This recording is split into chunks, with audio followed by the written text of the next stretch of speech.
Hello, everybody, and welcome into a new edition of the Patriots Beat podcast here on the CLNS Media Podcast Network and on Patriots Press Pass. I'm Evan Lazar, joined as always by Alex Barth. And Alex, we got a pretty big game to talk about. Maybe some people have heard that the Patriots are going to be traveling to Buffalo Orchard Park, to be exact, to take on the Buffalo Bills on Monday Night Football with the AFC East on the line. And I do think that even though a lot of people are effusive with their praise about the Patriots during this 6-game win streak specifically, and Bill Belichick's getting a lot of love and Mac Jones is getting a lot of love, this game to me, Alex, is a true litmus test, right? A really good football team in Buffalo, won the division last year, a favorite to win the Super Bowl this year coming into the year.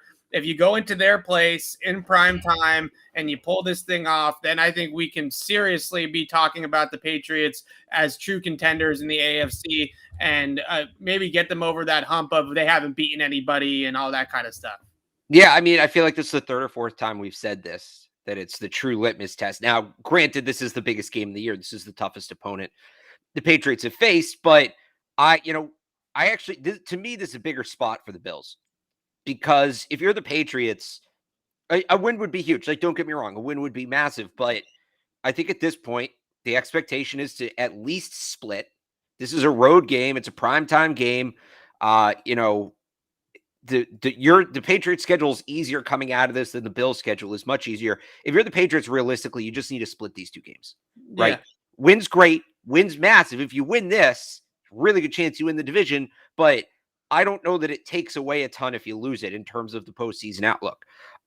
If you're the Bills and you lose this game, the whole house of cards comes tumbling down.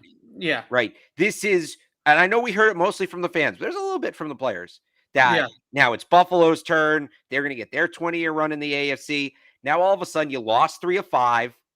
The boogeyman came back into your house and beat you on prime time, right? I don't mean to use boogeyman to invoke 2019. I mean, Bills fans see the Patriots. They see Pat Patriot in their nightmares. Like when they close their eyes and go to sleep, they see the Pat Patriot logo and wake up screaming. That guy comes back in and beats you in one of the biggest games, probably the biggest regular season game in franchise history, at least in the last 25 years. Yeah. Like and I don't know that the Bills are mentally, I think the Bills might be a little mentally fragile. Well, I was on Buffalo radio yesterday, the day before, and Sal Capaccio, who's their Bob Sochi, right? He calls the games up there in Buffalo. He said that this is the biggest Bills home game since their playoff runs in the 90s. Not close. The biggest Bills home game since those playoff games in the 90s. They hosted a playoff game last year. Right? They hosted a playoff game last year, and they're still talking about this game as even bigger than that. And if you look at just in terms of the matchup, the Bills have, at least on paper, the better quarterback, the more experienced roster, a team that has been there last year, made an AFC title game last year, maybe a little bit further along in their rebuild or whatever you want to call it. The Bills should win this game. Right? The Bills should win this game. They are at home. They have the better QB. They have the more experienced roster, and they have some battle-tested, experience from last year and even at times this year. So I'm with you. I think that if Buffalo loses this game, then they are going to kind of fall into that realization of maybe that was just 1 year. Right? Maybe that was just a pandemic season, the year after Tom Brady left the Patriots, and now the Pats are back and we're in a dogfight again in the division. And now we really have to start worrying about this. The other angle I want to take at this real quick. Well, can we do one more on this build-up angle? I got an interesting one for you. Yeah. This is on the build-up angle too, but go ahead. Okay. This will be the 121st Patriots-Bills game of all time. Yeah. They met once in the playoffs in 1963, if you want to count that. This has to be the biggest Patriots-Bills game of all time, right? It's up there. Yeah. I mean, they've never what else is there? I gave you 1963. Yeah. When have both teams been this good at the same time? Yeah. Outside of 1963. Yeah, because, with the Brady years, the Bills were never really there, right? They never really were good enough to be a true rivalry game. This feels like a rivalry game. This feels like the Patriots are playing a division rival's in a big spot. The other analogy that I wanted to use, and I know we keep on going back to this one, and I think it's relevant, but maybe a little bit overblown. But in 2001, the Patriots played the Rams in week 10, right? They lost that game, but in all the DVD documentaries following their Super Bowl win, they talked about how going toe to toe with the Rams that night and playing a tight game, they lost 24-17 to St. Louis at the time. That gave them the belief that they could hang with the big dogs, right? That they were a legitimate team that could hang with the big dogs. Now, I kind of think the Patriots might have already had that game in week 6 with Dallas and week 4 with Tampa, right? Where they went toe to toe with the two best teams in the NFC for my money and were able to go blow for blow with them. But if they play, to your point about this being bigger for the Bills, even if the Bills win this game, but they win this game 31-28 on a last second field goal and the Patriots play a great game and nearly beat them, I still think that is enough momentum for the Patriots that their season certainly is not going to go in the tank just because they lost this game. And they'll look at it and we'll say, well, in a couple of weeks, it's at our place, right? And we're going to get this one back. Yeah, no, I mean, I think, and again, you look at the schedule ahead, I don't think losing this game, unless they get totally blown out, I don't think losing this game derails a ton for the Patriots. I really don't. Not saying that they can go in and just not try, but I think that this game, again, it means a lot more to the Bills. And I think the flip side of that is if the Patriots do win, like, I think you can bury the Bills. I think there's a mental chess match at play here. And, if you beat Buffalo this week, you maybe send them into a spiral. I think that there's a real chance of that. Okay, so that's enough of the build-up excitement. And, I could do that for an hour. I know you could, but we got to get into some of the nitty-gritty here. The one other thing I wanted to bring up before we get into the minutia of this matchup is the weather, because I think some people are touting the weather as a deterrent for the Patriots because Mac Jones is a Florida/Alabama boy that's never played in the cold, has never played in the snow. But I actually think that if it snows and it's rainy and it's windy, like the current forecast is projecting basically a nor'easter style type of game, that heavily favors the Patriots in my mind, heavily, because Buffalo truly is built on offense, at least, like a dome team playing in a bad weather city, right? They want to throw the football. They want to spread you out. They want to get into a track meet with you, and they want to push the football down the field. If it's snowy and rainy and windy and all these conditions become a factor, the Patriots are the team that's built for that style of football. They can run the ball. They are the more physical team. They have the better offensive line.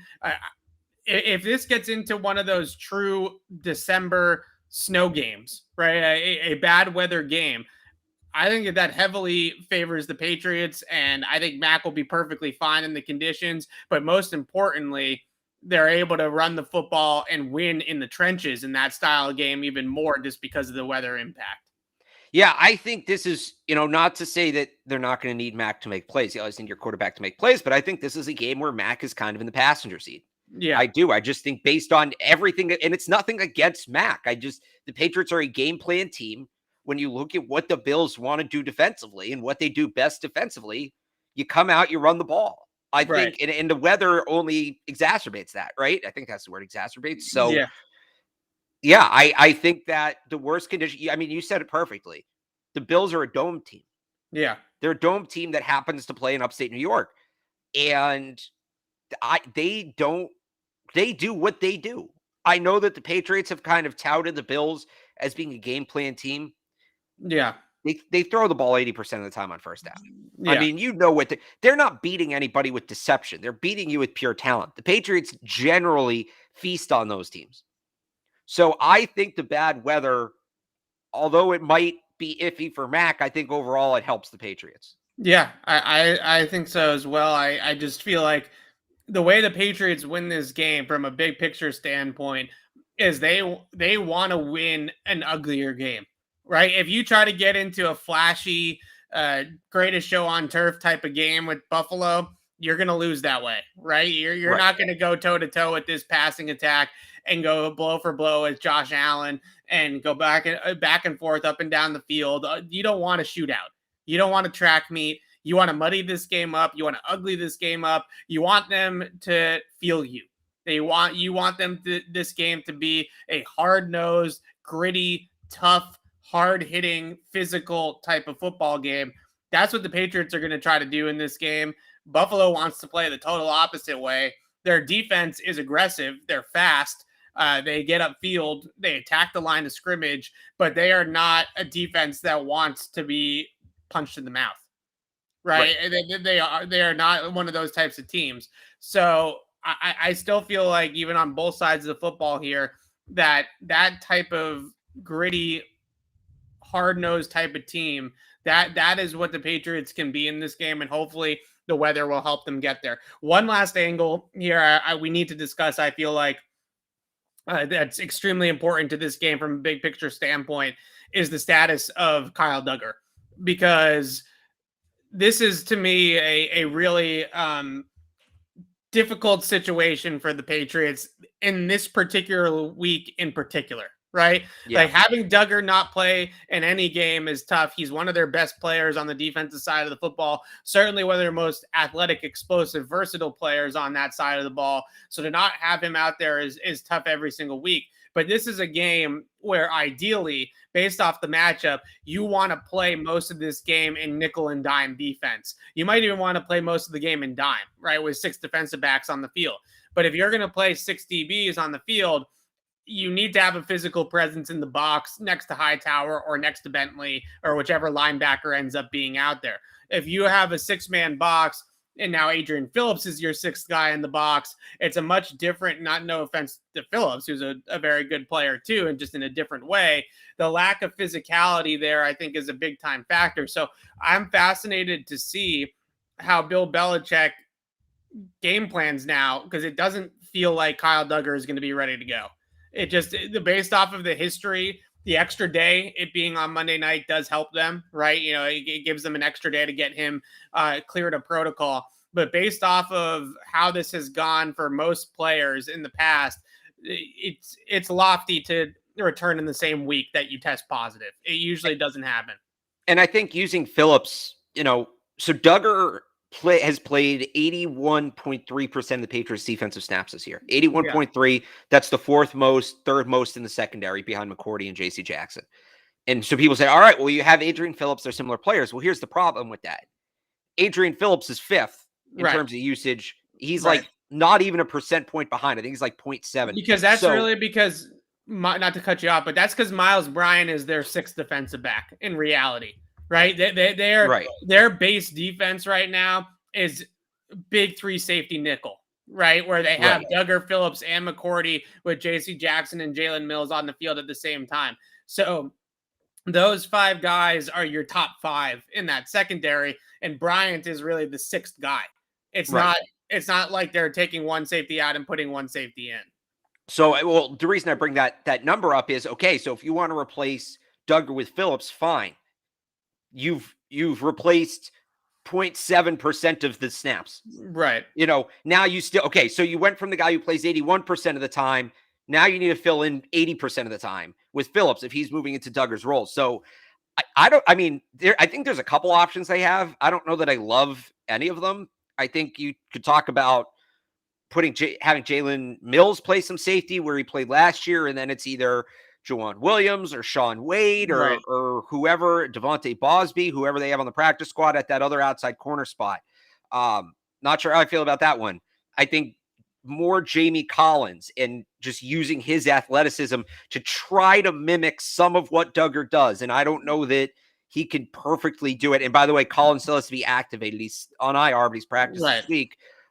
If Collins can go, maybe using his athleticism to mirror some of what Duggar does. Realistically, it's probably a combination of those two plus some other things, but those feel like the best options right now. I don't know that either one's a great option. I don't know that I'm excited about either one. And it's nothing against Collins and it's nothing against Mills. It's just you're now playing somebody out of position, which you never want to do.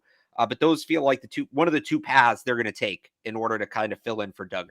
Yeah, it's tough because, like I said, his physicality against the run and him playing big. He essentially plays like a pseudo linebacker in the box, right? He's somebody that can take on blocks at that level, take on guys in the hole and running backs in the hole at that level.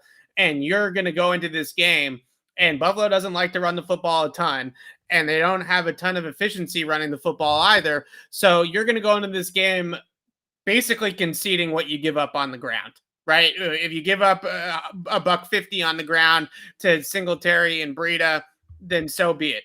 So if that's the case, then I think that you can play Duggar in the box and basically get that linebacker back against this type of team, right? Right. And then he can also handle some of the short zone responsibilities, some of the more stressful zone possibilities. And that's, I think, really big for them as well. Without him in there, that's my biggest concern is, okay, so now if you play nickel, traditional nickel with 3 cornerbacks in there, and you have the 2 off-ball linebackers, that's all well and good. But now either Hightower, Collins, if he's healthy enough, Bentley, Van Noy, one of those guys is going to be in a stressful zone coverage situation. And that's what I want to segue into is Bill Belichick versus Josh Allen, which I think is a great matchup, right? Can I give you some numbers? I have some great numbers on this. And Brian Dable for that matter too. You know, got to throw the coach in there as well. So you want the numbers? So yes, Josh Allen's first 4 starts against Bill. That covers the second meeting in 2018. He didn't play in the first one. The second meeting in 2018 through the first meeting last year. Josh Allen in those 4 games, 50% completion percentage, 183 passing yards per game, 3 touchdowns, 6 picks. Yeah. And before you say, oh, well, he got the best of 2020 Patriots, right, in the first game last year, and this is the year where Allen almost won MVP, 11 of 18, 154 yards, no touchdowns, and a pick. And then there was the game last year at Gillette. 75% completion percentage, 320 yards, 3 touchdowns, no picks. It's jarring. It's jarring to the point where you wonder if he can repeat it. It's jarring to the point where you wonder if it was just a fluke and he hasn't actually figured Belichick out. Yeah, so Belichick didn't have the horses last year to go up against him in that second match. If you look at some of the starters that were on that defense when they went into that game, it's an ugly lineup, right? It's especially in the front 7. They might have had the secondary to keep up with them at times, but in the front 7, they do not have the pass rush in the bodies that they have right now. So looking at the game plan of Belichick versus Josh Allen, the book on Allen right now is to play 2 high safety zone, right? Cover 2 quarters, keep those big plays in front of you, and essentially force Allen to be a accurate timing-based rhythm thrower on the short part of the field. And at times against New Orleans, they were able to do that effectively. The opening drive, I think, really stands out as a balanced drive from Buffalo. But then as the game wore on, the Saints actually did start to win some downs on defense with that strategy again. So this is a player that wants to hold the football. He wants to get the ball down the field. He wants to hold it and extend plays in the pocket with his legs to then go ahead and throw the ball deep. So if you can keep everything in front of you and you can force Josh Allen to dink and dunk against you all the way down to make this Bills offense go on a 12, 13, 14, 15 play touchdown drive, right? You can't give up the 4-play touchdown drive, but if you give up a 15-play touchdown drive, then that's playing right into the Patriots' hands. Get after him with the pass rush, force turnovers, and the biggest reason why you want them to have to string plays together is because Allen is prone to mistakes, right? So when he has to go on a drive and make 5, 6, 7 good throws all on the same drive, then that can be really problematic because one of those throws ends up going to the other team, right? So that's what you're hoping for. The zone is going to be huge this week. The Patriots do not have the bodies in the secondary to match up man-to-man against Buffalo. They just don't. They maybe J.C. Jackson and Stephon Diggs trade blows. Obviously, didn't go well for JC the last time around in that last game last year, but maybe they can find a way to help him out there a little bit more. But then you have, Mills on, I guess, Gabriel Davis, and you have Miles Bryant on Cole Beasley, which I don't like that matchup at all, without Duggar, who's taking Dawson Knox. Emmanuel Sanders is in that mix as well. There's a lot of weapons on Buffalo. Yeah. And then you also have to factor in that Josh Allen can extend plays with his legs and scramble against man coverage a lot easier as well. So to me, this is 110% another zone disguise game, right? Let's put the safeties back.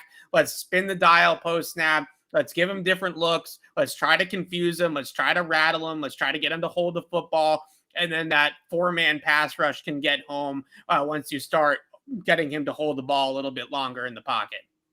Yeah, and I think as much as we all want that J.C. Jackson, Stephon Diggs matchup, and, there'll probably be a good amount of it, even in zone. I wouldn't be surprised if, J.C. Jackson's on the same side of the formation as him more often than not, just putting him over there. But yeah, they got to go zone. I just don't think you can test it. And that's where, again, losing Kyle Duggar hurts, because with those two high safeties, this is a perfect game to put Duggar in the box, and you can't, you lose that third safety to put in the box when you put the two high.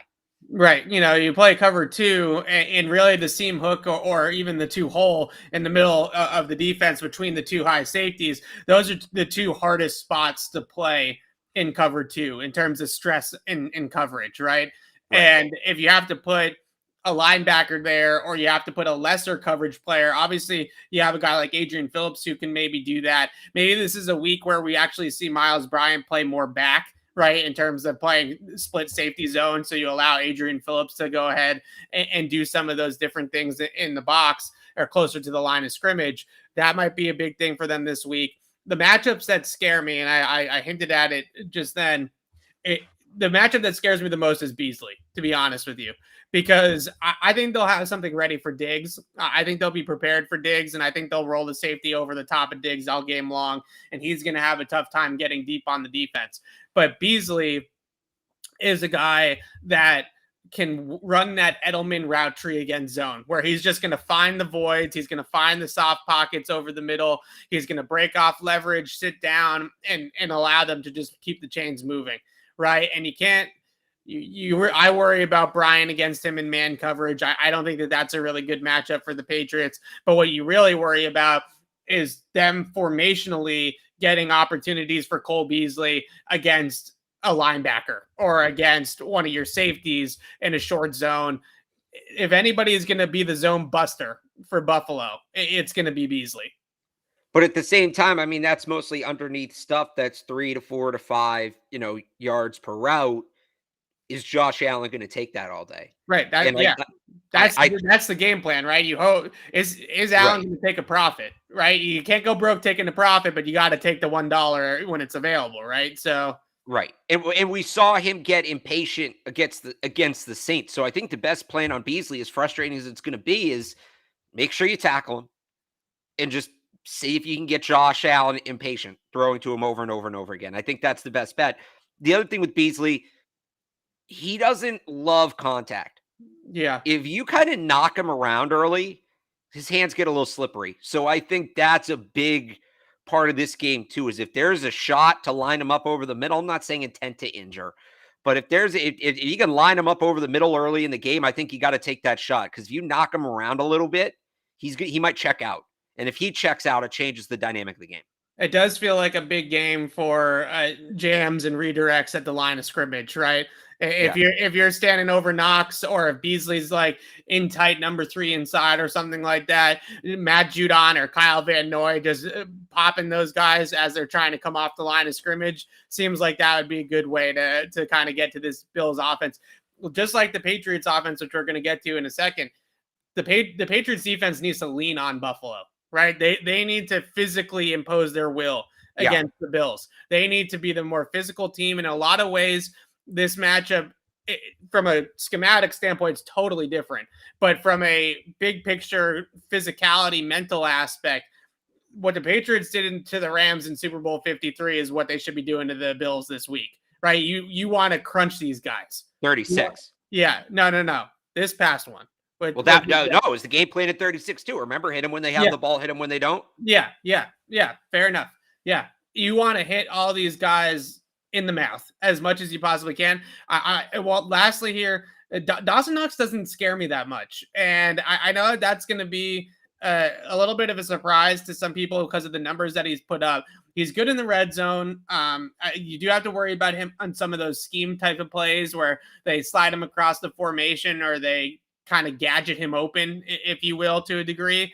But I think he's widely overrated. I've watched a lot of Bills tape this week, and I don't know. I don't see it as Dawson Knox being this oh no, we gotta really shut this guy down. Right? Like if Dawson Knox is the one that's going to beat you, then I kind of think the Patriots have to live with that a little bit. Yeah, I still think the one you let beat you is Cole Beasley, just because it's the checkdowns, it's the shorter plays. Like Dawson Knox, if he beats you, he probably beats you for a touchdown. I don't know if that's the case with Cole Beasley. That's fair. To be honest with you, I think that they'll, even without Duggar, they'll be able to handle Dawson Knox. I don't know what it is. He's an athlete. He's physical. He reminds me a lot of Jonnu Smith, to be honest with you. Right? Like that kind of player that is, you have to, in a lot of ways, Dawson Knox is not going to get to the top of the route and burn you. Right? He's like Hunter Henry, right? Who can run a great route and get open. Knox is a seam runner. He's a scheme touch type of guy, scheme play type of guy. Get the football in his hands, watch him run with it, that type of thing. I don't know. Those types of guys I think can be down, jam him, hold him up, worry about him when it's a design play to try to get the football to him. But I wouldn't worry too much about who's going to cover Dawson Knox, right? I don't think it's necessarily that. I think it's more from a schematic standpoint that they do try to get him involved, especially close to the red zone and inside the red zone. That's a big Dawson Knox area for this team. So to be aware from that standpoint is going to be important. All right, let's move over to the other side of the football. I like that this matchup has a start with the defense, right? I think that that's a good thing for Mac Jones in a lot of ways, because as much hype as Mac has gotten over this 6-game winning streak and over this season, he kind of feels like a little bit of a cliff note in this matchup, right? It's a lot about the Patriots versus the Bills, Belichick versus Josh Allen, that type of thing. I don't know how much is really going to truly be on Mac's plate, but the question that I have to pose to everybody here is, everybody in that stadium is going to know the Patriots are going to want to run the football. Right? The Patriots know they want to run the football. Buffalo knows they want to run the Pats want to run the football. Can the Patriots run it anyways? Because last week against Tennessee, they threw for 310 yards. They scored 36 points. They made it work without the running game. But the Titans said, we're not going to let you run the ball. You're going to have to beat us a different way. And Tennessee was able to take away the run. So the Patriots have not, in my mind, I guess maybe against Cleveland they did to a degree. But they need a game, and in this game in particular, I think is a huge one for it, where everybody knows that Damian Harris and Ramondre Stevenson are getting the ball, and they're still able to run it down people's throats. And I think there are opportunities there for you to run against Buffalo, but I think that they're going to be ready for it. I think they're going to put 7-8 guys in the box. I think they're going to use Hyde and Poyer aggressively against the run and Teron Johnson out of the nickel corner spot. I think that they're going to be aggressively attacking the line of scrimmage against the run. This could be another game where if you can get them to bait them into that, right, where Mac cooks off a play action, it could be. Buffalo is a very good play action passing defense by the numbers, but maybe just in a game plan situation, that's where they are able to create opportunities. But before we get to that, do you feel like the Patriots can run it on Buffalo, even with Buffalo expecting them to want to run the football heavily? Yeah, because the Bills, I don't think the Bills will do everything you just said. Because go back and look at the Colts game. They got gashed on the ground, and they still are dropping back into coverage, expecting the Colts to throw the ball. Yeah. It's like what they do on offense, right? Where they throw the ball 80% of the time on first down. They seem totally disinterested in the run on both sides of the ball. They just seem totally disinterested in it. To me, it's all about what you do up front. Star Lotulelei isn't quite Jeffrey Simmons, but he's a good player. Yeah. And we saw the kind of the problems Simmons caused last week, right? So if you can neutralize, I think it's a big game to you got to kind of try to get Tremaine Edmonds out of the box. If you can get a man on tight ends, like moving guys outside, if you can get him out of the box and contain Star Lotulelei, I think you'll be able to run the ball, because I don't think the Bills will sell all out for the run. I don't think they'll do it. They haven't really done that this year. Yeah. So I'm not too they could do everything you said, and that would be a problem. I don't think they're going to do it because they haven't done it. They don't seem very interested in it. That's just if they're truly a game plan team, and Belichick, I think, is a little bit wary of calling Sean McDermott a game plan defense, because they pretty much do what they do defensively week in and week out. The big part of their their structure defensively against the run that's vulnerable is McDermott is a 4-3 over guy. He runs a 4-3 over front. Now it's a 4-2 over, right? Because they run it out of nickel. But out of that front, there's two vulnerabilities that the Patriots can attack. One is to the strong side, the 3 technique, who is usually Ed Oliver, is a one gapping 3 technique. He's a guy that wants to shoot the ball off the line of scrimmage, get into the backfield, a very, very aggressive player and a very, very aggressive role in that defense, right? So what Indianapolis was able to do is they were able to get him to be over aggressive, right? They invited him up the field and then ran wham concepts and trap concepts right behind him into that vacated area. So Oliver is a guy that I think is a fantastic pass rusher, explosive player, definitely can be a game wrecker when he's on his game against the run too. But if you can use that aggressiveness against him, and I do think that he is a little bit undisciplined in terms of his gap integrity, then you can invite him up the field and run it in the same way that Indianapolis did, which was a ton of wham, right? You have, you leave him unblocked, right? You let him come through the line of scrimmage. He thinks he's unblocked, and then a tight end or a fullback comes out of nowhere and smokes him, right? You know, that those types of concepts. So using Ed Oliver's aggressiveness against him and that role in that scheme's aggressiveness against him, I think is going to be critical. The other thing that the Patriots can do, and what they've done in the past against this McDermott front, is the over front leaves the backside B gap uncovered, right? They don't have anybody on the line of scrimmage that's over the B gap. So if you put the fullback in the backfield with Jakob Johnson, you can run it away from the tight end at this formation, right? Because they can use the fullback to steal a blocker on the weak side of the formation without having the tight end over there. So that's been a big one for them in the past against McDermott. And then you can incorporate some other things off of that. But those two types of plays lead to the weak side, and wham are the 2 types of plays I'd look for the Patriots to try to run on that opening script and see if they can get the things going that Indy did. Tennessee was able to run the ball a little bit as well, but that's going to be big. And I love the fact that they are predictable, because without Tre'Davious White in the secondary now, I don't think that they're as scary. I don't. I think when you look at the way that they structure their defense, in the back end, they play a lot of zone coverage, right? That is a big zone-based system. But with Tre'Davious White, what they would do is they would actually have everybody else play zone, and he would lock up man-to-man with his guy. They played a lot of Seattle-style Mabel coverage, which Richard Sherman would do the same thing back in the day with Seattle, right? Where he would take the X receiver on an island, the other 10 guys would play zone, right? And without Tre'Davious White, once he went out of the game against New Orleans and they had to put Dane Jackson in there and with Levi Wallace, they had to play a lot more traditional spot drop zone where they're just covering an area of the field. And when they had to do that, Sean Payton and like Josh McDaniels will do just the same. Then you just start pulling out your zone beaters and you start flooding zones, right? You start running 3 guys up one side of the field. You start crossing routes with the go balls, and you start to really confuse their coverages that way. I think not having Tre'Davious White in this game might not be that big in terms of, well, they don't need Tre'Davious White to lock down Nelson Aguilar. They don't need Tre'Davious White to lock down Kendrick Bourne, but they are not going to be able to play as much man coverage in the back end without Tre'Davious White. And that's going to allow the Patriots, who are excellent at finding those beaters against zone coverage, to start dialing those up. Tennessee last week played a ton of zone against the Patriots, and Mac threw for 310 yards. So I think that that's going to be a big part of this game as well. I am not as concerned about Mac throwing against this defense than I was a couple weeks ago. Yeah, I think...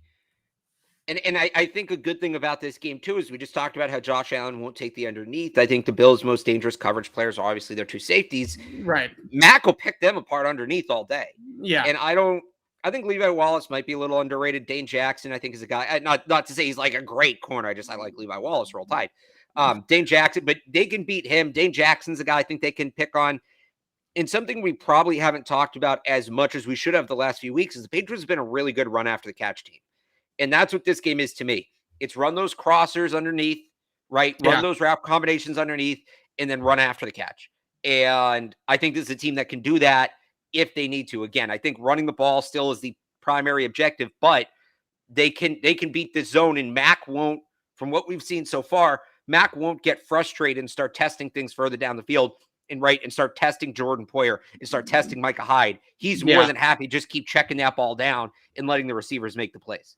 Yeah, it's a big thing this week is Hyde and Poyer, who I think in a lot of ways Tre'Davious White, like I just kind of went on that rant about how he would lock up man to man, and they are able to run some different types of zone coverage that way and match zone, that type of stuff with him in the game. Really, really awesome player. But the lifeblood of their secondary are those two safeties, right? That their system is designed around truly Poyer and Hyde, and their ability, as Belichick said on Wednesday, to be interchangeable. Right, those one guy can play deep and one guy can play low. They can play too high. They can play a robber and post safety deep. They can do it all, and you never know what they're going to do after the ball is snapped. They might start in too high and then finish in post, or vice versa. So they can really spin the dial and disguise with those two guys because of how versatile and how interchangeable they are and experienced in the system.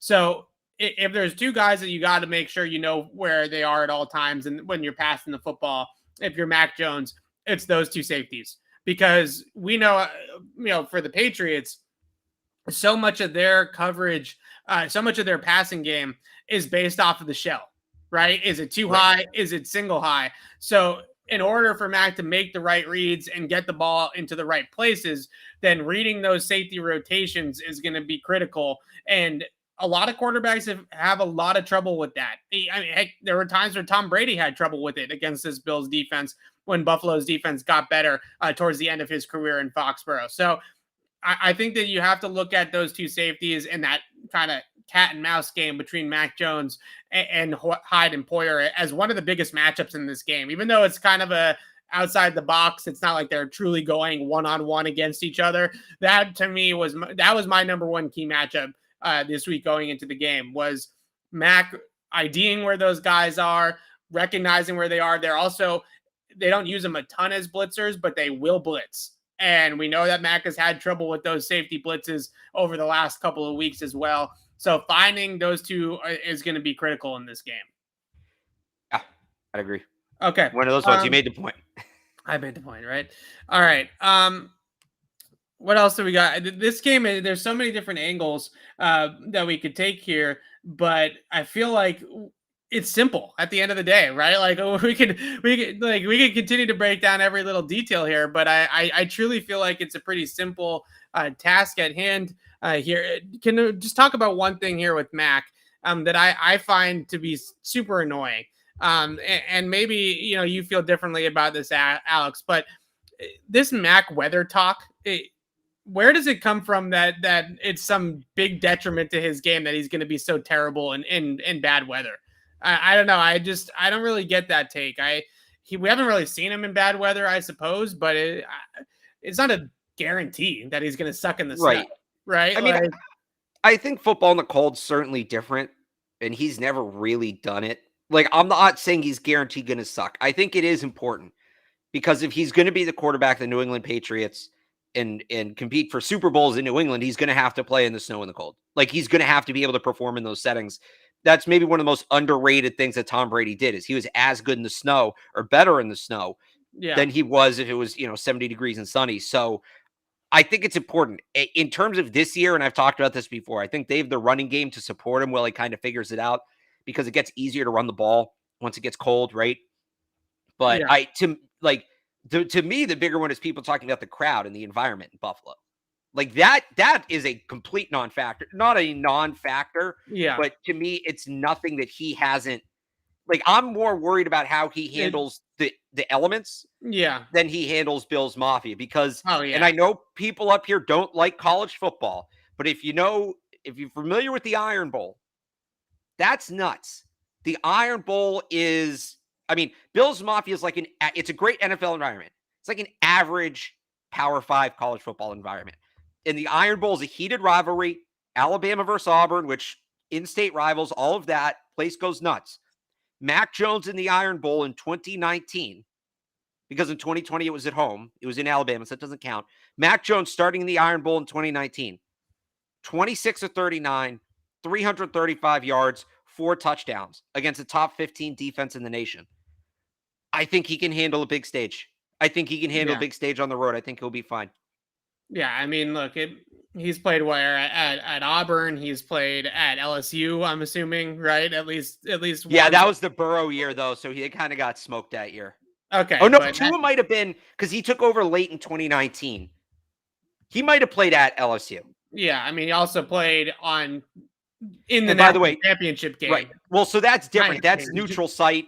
Right. And neutral site means I'm just talking about the stage, right? If people are worried about him in prime time and that kind of stuff. Well, I think they're more worried about the crowd, right? The crowd noise, and it's going to be intimidating. The Iron Bowl 2019, that was pre-COVID, 87,000 people in the stands.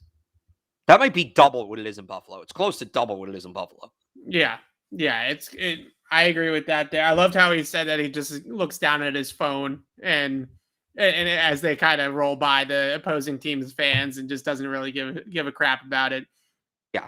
I mean, I know Bill's I feel like all these angles are negligible to me in terms of how much impact the weather or the crowd. The weather won a little bit. I think the weather won a little bit. The crowd, I know people up here don't really get college football to that extent, okay? But Bills Mafia, that's an average SEC game, okay? Yeah.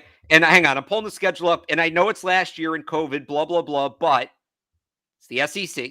They put people in the stands. Yeah. He won at LSU. Right. He won at Arkansas. He won at Tennessee. I mean, they were undefeated last year. Yeah, he'll be okay. Yeah, I think they'll be just fine as well. Is there anybody else that we haven't talked about on that Buffalo offense that scares you? Because that offense has a lot of mouths that they can feed, right? Are there any other keys to stopping that offense that we didn't hit on? I mean, we could talk a little bit more about the pass rush. I think that's going to be a pretty big part of this game as well. That most importantly, making sure that Allen doesn't extend plays with his legs, right? This is definitely a little bit of a game where you want to pressure him. And I'm sure that they'll design some things up to pressure him, stunts, stuff like that. But you definitely don't want to let him out of the pocket. I think that is something that you're going to have to be wary of this week. And if there's one thing, because he's been fantastic, but if there's one thing that Matt Judon is a little bit prone to, it's he does every once in a while let the QB out, right? Because he is trying to pin his ears back and get after the quarterback. So how do you see that matchup shaking out? Because the Patriots should have a huge advantage in the pass rush against Buffalo's offensive line. Buffalo's offensive line, they are getting back one of their guards this week, I think, but they've Feliciano. And Spencer Brown at right tackle is also going to play in this game too. So they're going to have their full contingent, but it's still not a great offensive line in my mind. Yeah, I think that, they're stressing that this week. I would assume they're making sure everybody's on the same page that this is a pursuit game or a contained game, not a pursuit game. So my one other point on this game would be, and I this is sort of no duh, but it also is big. You got to get up early. I think getting an early advantage, and it's important in every game, but especially this week. Josh Allen sucks when he's behind. Jim Murray tweeted out the splits yesterday. I mean, we talk about, getting Josh Allen impatient, waiting for him to force things. If he gets behind, it just, it becomes even more so that he's going to start making dumb decisions. And we saw what happened last week. I think part of the reason the Patriots struggled to stop the run last week is the Titans didn't become one-dimensional. Running was still something they could do because that game was close. Now, Buffalo doesn't run the ball a ton, but part of the reason they've had so much success defensively is the offense has gotten them up early and forced the opposing offense to become one-dimensional. And the Patriots defense can kind of sit back in their pass protection, right, in their pass defense and not have to worry, oh, you're going to run the ball for 5 yards? Fine. It's the fourth quarter. You're down 3 scores. Like, go ahead. Run the ball for 5 yards. So I think getting an early lead and forcing the Bills to become even more if you get an early lead, you duplicate the Bills' biggest weaknesses offensively, which to me are they're one-dimensional and they're impatient. those two issues only become worse. They only become magnified if you get ahead early. So it's easier said than done, but you want to know the perfect script to this game? Josh Allen throws a pick on the first drive. Josh Allen throws a pick on the first drive, that might be it. Yeah. Because if you can get it, even if it's 10-0, 14-0 at the end of 14-3 at the end of the first quarter, you're in business. Because now, and like I talked about at the beginning, I don't think Buffalo is the most mentally tough team. All of a sudden, here you go. It's there. This is the Seminole Bills game. This is their big stage, and all of a sudden, we're down. All of a sudden, that sweat starts to build up a little bit. Those hands might get a little shaky, and it's going to snowball on them. So I think getting an early lead is huge. Like as big as it usually is. And Bill Belichick would probably kick my ass for saying this because you want to get up first in any game. You want to play with a lead in any game. Right. As big as it is in any game to get an early lead, it's monumentally bigger in this game. I think the team that scores first for both, and by the way, same goes for the Bills. The team that scores first has a monumental advantage in this game. And you want it to be the Patriots, obviously. Yeah, I think that's a good way of summing it up as well. And I love in the chat, we got some Bills Mafia members in the chat talking some smack, which is good. You know that they just search Bills on Twitter and find anything that's anti-Bills. They're trying to catch us saying something. And, I'll give the Bills credit. All it took was Tom Brady leaving, a good chunk of the roster leaving, a global pandemic, and it still took them till December to knock the Patriots out of the playoffs. It still did. And they went up and they put up, you know what? If the Bills lose this game, and I'm not saying they will, it's a very close game. And I'll take my full victory lap if I can on Tuesday. Or it might be Wednesday this week. We'll talk about that off the air. But if the Bills lose this game, I want to know who put up that billboard on Route 1. Who put up that billboard by my childhood home proclaiming that the Bills ran run the AFC Alex is very, very upset about the billboard. I'm upset about Bills fans thinking that they're all of a sudden hot shit because they won the division 1 year in the flukiest year in NFL history. And I'm getting the texts from the Bills fans, and I'm not talking to you this week. We're competitors now. Ooh. You get a little bit of success. I never did that during the 20 years. I never did that. Oh, well, Patriots fans talked all this crap while they were on their run. Well, what did you want us to do? Lie? We weren't talking crap. We were right. We were right. It wasn't bragging. We were stating facts. The Patriots are the best team in the, circa 2016. The Patriots are the best team in the NFL, and it's 40 degrees out. Those are just facts, right? Now, all of a sudden, the Bills fans come in, sending their preseason power rankings. Look at that. We're third in SI. Well, why even play the season at that point? You're in danger of losing 3 of your last 5. Let's calm down with the Patriots are washed. One of these teams let's see what happens on Monday night. Let's see what happens on Monday night. Hang on. This has nothing to do with what's going to happen Monday night. I don't want people coming back and saying, "Oh, you were talking all this crap." This has nothing to do with what's going to happen Monday night. All I am saying is, Bills fans are 7-4, and they're acting like they won the Super Bowl. Win this game and you can talk. Win this game, absolutely, you can talk. I'm not talking about the 2021 Patriots. I'm not, because they might lose this game. I'm talking about what you did last year and then comparing it to what we did for the past 20 years. They're nothing alike. Yeah. And that's, to me personally, there's so many stakes on this game because I'm so done with these people. Anyway. The Bills also lost to the Jaguars. Let's not forget that. And almost the Dolphins. Yeah. All right. So on that note, Bills Mafia, come on back next week on the preview show, and you can come back here and you can talk your smack if you guys win. We'll talk our smack if you guys lose. We'll see you then. I know you'll be back. You'll be in my DMs. You'll be. They won't come back if the Bills lose, unless there's a borderline questionable call, in which case they'll call the police. I love it. All right, but Alex and I will be back next week to recap Patriots Bills, probably on Wednesday, as Alex said, just because of the Monday Night Football game. And then we're going to get into the bye week. So this is definitely a week that our second show, Alex, or maybe the first show the next week, if we don't do a second show next week, we'll definitely do a Q&A. I think that's a perfect opportunity to come in, ask us your questions about self-scouting. The state on the team. Yeah, some self-scout, exactly. State of the team type of questions, things that the Patriots have to improve on, all that kind of stuff.